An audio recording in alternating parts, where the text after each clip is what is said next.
சத்தியம். நீ எளிமையா இருங்க, நேர்மையா இருங்க. கல்வியும் ஒழுக்கமும் தான் உங்களை காப்பாற்றும். இந்த ஒழுக்கம்னு ஒரு அப்டிராக்ட் வார்த்தையை நினைக்காது. ஒழுக்கம் நல்ல பழக்கம் தான். ஒழுக்கம்னா என்ன உலகத்தில் தான் நினைச்சுக்காதீங்க, நல்ல பழக்கம் தான். என் நாக்கிலே காஃபி டீ பட்டு 59 வருஷம் ஆகிறது. தேவையா உங்களுக்கு? ஒரு மசாலா தோசை சாப்பிட்டா எனர்ஜி, காஃபி சாப்பிட்டா எனர்ஜியா? தேவையா உங்களுக்கு காஃபி? 15 பைசா காஃபி 1958. அந்த காஃபியை தவிர்த்து நான் மசாலா தோசை சாப்பிட்டேன். அதனால தான் அங்கிருந்து மகாபலிபுரத்துக்கு சைக்கிளில் போக முடியும், 56 கிலோமீட்டர். புரியுதா? காஃபி டீ சாப்பிட மாட்டேன், மது இருந்த மாட்டேன், புகைக்க மாட்டேன். இதெல்லாம் ஏன் சொல்கிறேன் என்றால், எனக்கு முன்னால் வாழ்ந்த மகத்தான சாதனை புரிந்த மகத்தான நடிகர்கள் எல்லாம் 72 வயசுல போயிட்டாங்க. இது பெருமைக்காக சொல்லவில்லை. மகத்தான சாதனை புரிந்தவர்கள் எல்லாம் 72 வயசுல போயிட்டாங்க, 73 வயசுல. உலக புகழ்பெற்ற நடிகர்கள் எல்லாம் 72, 73 போயிட்டாங்க. நான் 75 வயசுல நிற்கின்றேன். 70 வயசுல மகாபாரதம் பேசினேன். இது எதுக்காக சொல்லணும்னா, மகாபாரதம் பெரிய காவியம். அது 2 மணி நேரம் மகாபாரதத்தை 4 வருஷம் ஆராய்ச்சி பண்ணி 2 மணி நேரம் பேப்பர் ரெஃபரன்ஸ் இல்லாமல் ஒரு சொட்டு தண்ணி குடிக்காம உங்களமா இளைஞ 5000 பேர் ஒரே ஸ்டேஜ் 2 மணி நேரம் பேசினா அது காரணம் அந்த ஒழுக்கம், உடம்பை பேணுதல். நீங்க உடனே பார்த்தீங்கன்னா மொத்த போவா பாக்குறீங்க. ஏன்னா சின்ன பிள்ளைங்களுக்குலாம் அது அருமை தெரியாது. அங்கிருந்து பார்த்தா சிவகுமார் அப்படிங்கிறீங்க. சிவகுமார் இது சிவகுமார் இல்லை. நீங்க பார்க்க சிவகுமார் உடம்பு. இந்த உடம்பு இங்க அந்த பக்கம் போயிட்டு வர்றதுக்கு உயிர் வேணும்.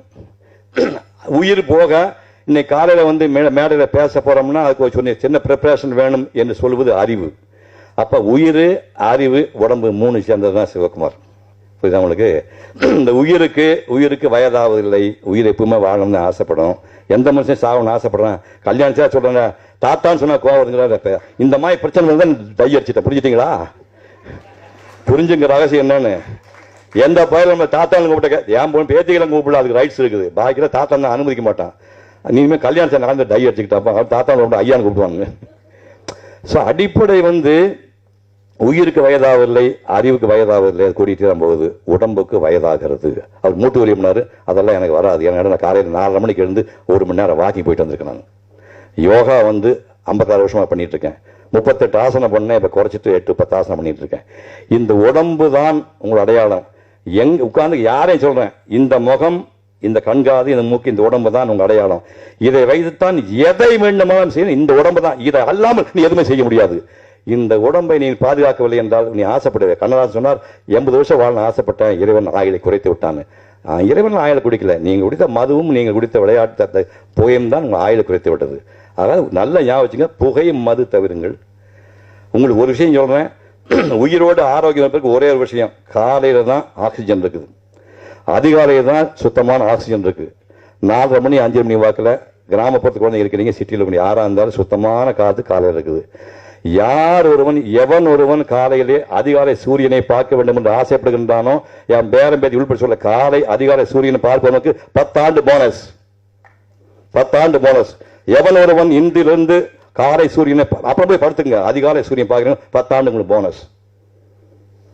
கிட்டத்தட்ட 50 வருஷம் யோகா பண்ணிட்டு மார்னிங் அவசியம். இன்னைக்கு காலையில் நிகழ்ச்சிக்கு போறான்னு தெரிஞ்சு காலையில் 5:30 மணிக்கு போன போட்டில் போனால் 6:30 வரைக்கும் வாக் பண்ணிட்டு வந்திருக்கிறேன். அந்த ஆக்சிஜன் ஒன்று தான் மனிதன் உயிரோடுவதற்கு. உணவு அப்புறம் உணவு இல்லாமல் கூட 1 மாதம் இருக்கிறதா தண்ணி குடிச்சு இருக்கலாம். தண்ணி இல்லாமல் 1 வாரம் தண்ணி குடிச்சு சாப்பிடலாம். காற்று இல்லாமல் வாழ முடியும். நம்மளே சாமியார் கிடையாது, பூமிக்குள்ள போய் 48 மணி நேரம் ஒழிஞ்சிக்கிறதுக்கு. நமக்கு காற்று இல்லாமல் வாழ முடியாது. அந்த காற்று, இந்த ஆக்சிஜன் ஒன்று தான் ரத்தத்தை சுத்தப்படுத்துது. 2வது ரத்தத்தை சுத்தப்படுத்த வேலையை தண்ணி பண்ணுது. அதனால தயவு செய்து என் குழந்தைக்கு சொல்ற, ஏன் சிறுமில் வேலை பார்த்தாலும் 8 டம்ளர் தண்ணி குடிங்க. அந்த தண்ணி வழியாத்தான் ரத்தத்துக்கு அழுக்கெல்லாம் யூரின் வழியாகவும் வேறு வழியாக போகுது. தண்ணி குடிங்க, வேலைக்கு சாப்பிடுங்க. கொண்டுடுவாங்க முதலாளிங்க. நீ என்ன பெரிய சாப்பிட்டு என்ன போய் அதாவது ஏ கிளாஸ் கைதிகள் தான் நீங்க. சிறுமில் வேலை பார்க்குற கைதிகள் தானே. 1 லட்சம் வாங்கினா நீ கைதிகள் தானே. நீங்க என்ன பண்ண முடியும்? உங்களுக்கு இந்த காலையில் பார்க்குற 4:30 மணிக்கு அந்த பேக்கை போட்டு இந்த பசங்க போடுற பார்த்தா தண்ணி கூட குடிச்சுப்பான்னு டவுட் ஆகுது. தண்ணி 8 மணி நேரம் தண்ணி, 8 தடவை தண்ணி விடுங்க. வேலைக்கு சாப்பிடுங்க.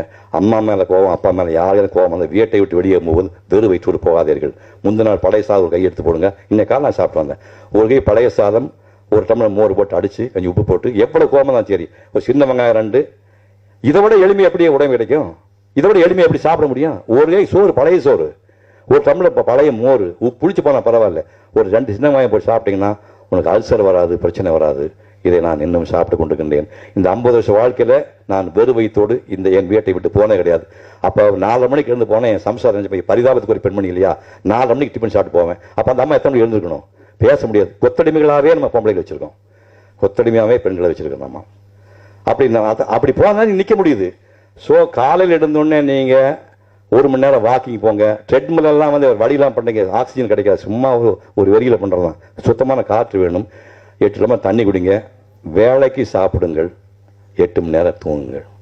இதை மட்டும் தொடர்ந்து செய்தால் இந்த கல்வியும் இந்த ஒழுக்கமும் தான் உங்களை உலகத்திலே உச்சத்தில் கொண்டு போய் நிறுத்தும் என்று சொல்லி வாய்ப்புக்கு நன்றி கூறிய விடைபெறுகிறேன். அதே மாதிரி யாதும் ஊரே பெங்களூர் போயிருந்தப்ப ரொம்ப பொறாமையா இருந்துச்சு.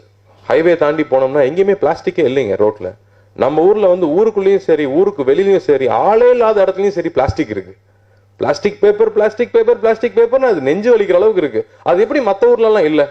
பக்கத்துல இருக்கிற கேரளால இல்ல, கர்நாடகால இல்ல, ஏன் நம்ம ஊர்ல அவ்வளவு பிளாஸ்டிக் இருக்குங்கிறது ரொம்ப வலியா இருந்துச்சு. அகரம் உள்ள வரும்போது சாக்கு துணியில வந்து அகரம் ஃபவுண்டேஷன் எழுதியிருந்தாங்க. நாங்க தியேட்டர்லயும் இதை ட்ரை பண்றோம். நன்றி, thank you. Can I use the toilet அப்படின்னு கேட்கறத விட can I use the loo அப்படின்னு கேட்கறதா ஜாஸ்தி.